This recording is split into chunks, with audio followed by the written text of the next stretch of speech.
umuhanzi nyarwanda Neme Platini wamenyekanye nka Platini P na Rwangabo Byusa Nelson wamamaye nka Neringabo bageze muri Tanzania mu rugendo rwihariye rugamije gufatira amashusho zimwe mu ndirimbo ziri kuri alubumu yabo nshya bise Vibranium.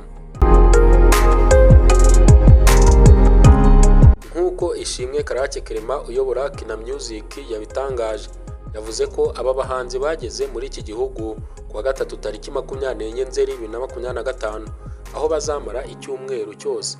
Yavuze ko aba bahanzi bazafatira amashusho mu mujyi wa Dar es Salaam ndetse no muri Zanzibar, aho biteganyijwe ko bazakoresha igihe cy'iminsi 7 mbere yo kugaruka i Kigali.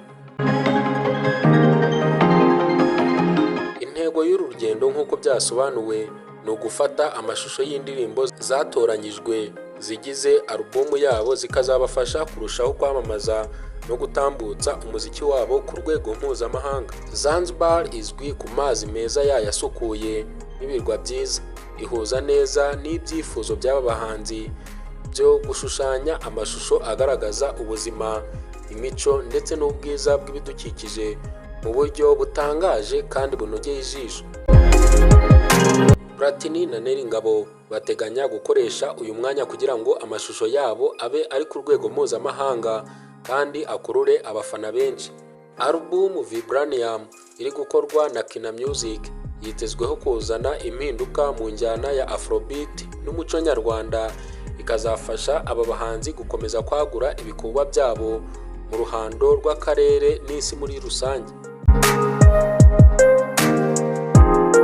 Iyi gahunda yo gufatira amashusho hanze y'igihugu ni imwe mu nzira abahanzi benshi bo mu Rwanda bakoresha kugira ngo barusheho kugaragaza umwimerere w'ibihangano byabo binyuze mu mashusho meza agaragaza ibidukikije bitandukanye n'ibyo basanzwe babonera mu Rwanda.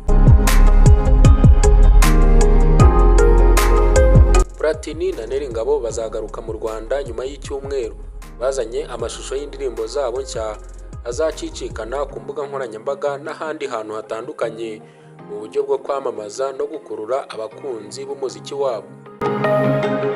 Namwe mu makuru y'imyidagaduro yarakomeje kuvugwa. Hagati aho ngaho nge nk'ibisanzwe nitwa Journaliste Thierry. Ibuka gukanda subscribe kuri uyu muyoboro wa YouTube. Mukomeze mugire ibihe byiza, turabakunda cyane. Imana ibarinde. Hasta la vista.